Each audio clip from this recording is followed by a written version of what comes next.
Welcome to another edition of the Backyard Professor videos. I'm Kerry Schertz, the Backyard Professor. I'm reminded that the argument against the Book of Mormon, that there's absolutely nothing historically or archaeologically confirming the Book of Mormon, is really, truly naive. Sincerely it is.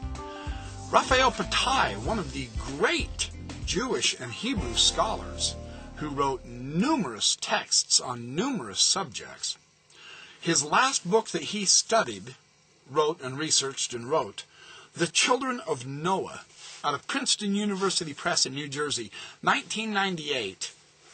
The Children of Noah. He shows in this text the serious involvement of the ancient Jews with shipbuilding and seafaring. Now, we're used to thinking that the Jews were living in the deserts of Jerusalem, and they were. So that we assume that the idea of Jews building ships and having involvement with other countries with ships just wasn't likely. There's not a whole lot in the Bible about it other than Noah's Ark, which Raphael Patai does discuss, with the Babylonian Utnapishtim and some of the Mesopotamian legends, which Hugh Nibley, interestingly, has tied in with the Jaredite barges, which I will do a video on that also.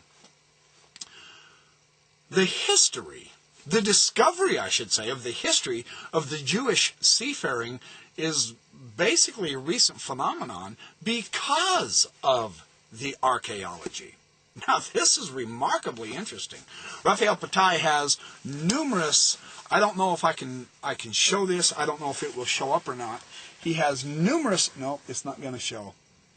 Oh, darn. Well, he has numerous pictures of a sailing ship on a Hebrew seal, for instance. This is on page 20 if you happen to have his text. This dates from the 8th to 7th centuries BC.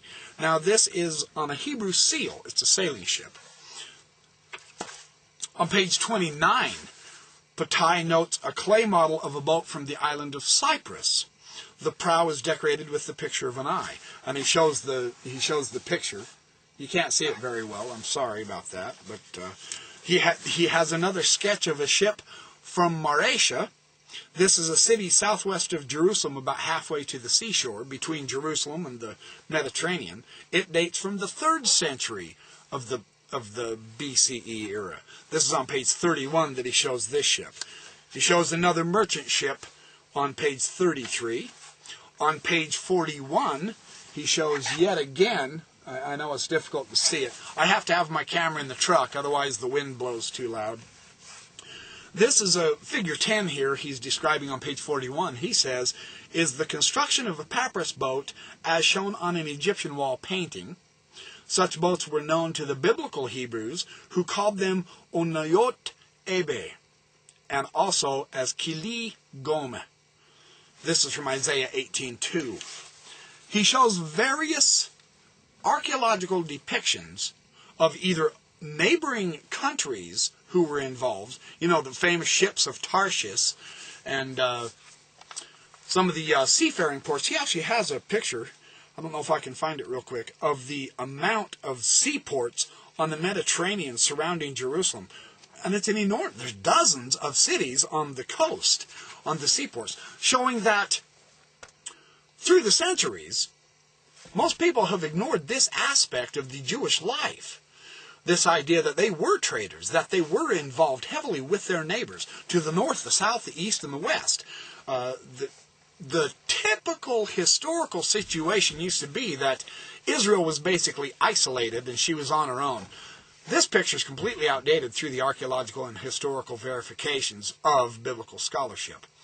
Raphael Patai was so impressed with the idea of ships being mentioned in the Book of Mormon as a group of Jews who supposedly built a ship and sailed over here to the Americas, that he invited the LDS scholar John Lundquist to write an appendix showing the Book of Mormon idea of the ships that the Jews built. Nephi, he begins with the Jaredite ships, and he discusses the ships of Nephi, and he discusses the idea of the principle of shipbuilding and ship sailing and so on and so forth with the ancient Jews. And based on Patai's information, on his research, his book's probably, it's about 175 pages or so. Based on that information, the Book of Mormon idea of Jews building ships really becomes quite plausible. In the same era also, we know the Jews were involved with shipbuilding nations and were involved with building ships themselves in 600 BC, exactly as the Book of Mormon depicts Nephi doing.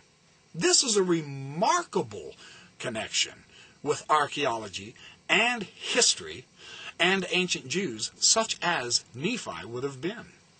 Lundquist ends his discussion on page 175, where he says this: apart from the details of seafaring contained within the text of the Book of Mormon itself, and the study of this subject in the light of our knowledge of seafaring in the ancient Middle East, this study falls under the much broader theme of transoceanic contacts between the Middle East, Asia, and the Americas in pre-Columbian times. We know the Jews actually ended up sailing over into Asia now, thanks to Raphael Patai's interesting historical and archaeological discoveries. The theme is transoceanic contacts now. This is a Book of Mormon theme. Very plausible now. On this subject, a vast amount of literature has been accumulated.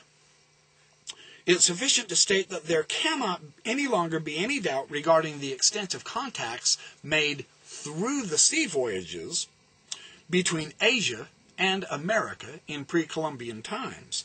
We are only now beginning to understand properly and appreciate the extent of these contacts and of their influence upon the inhabitants of the Americas themselves. The pioneering journeys taken by Thor Heyerdahl long ago proved the possibility of sea journeys in antiquity across both the Atlantic and the Pacific Oceans. Numerous other scholars, among them such luminaries as Robert von Heim-Geldern from the Asiatic side and Cyrus H. Gordon from the Middle Eastern side, these have demonstrated the extent and the kinds of cultural influence brought to the Americas from both Asia and the Middle East in antiquity. So we have an expanded picture of the archaeological and the historical realities of the ancient Jewish people in the Old Testament. Something we didn't have even 35 years ago, unless, of course, you believe the Book of Mormon.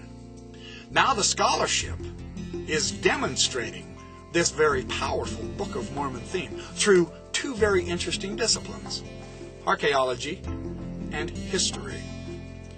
So the argument that there's nothing in favor of the Book of Mormon through archaeology and history, that argument is simply false.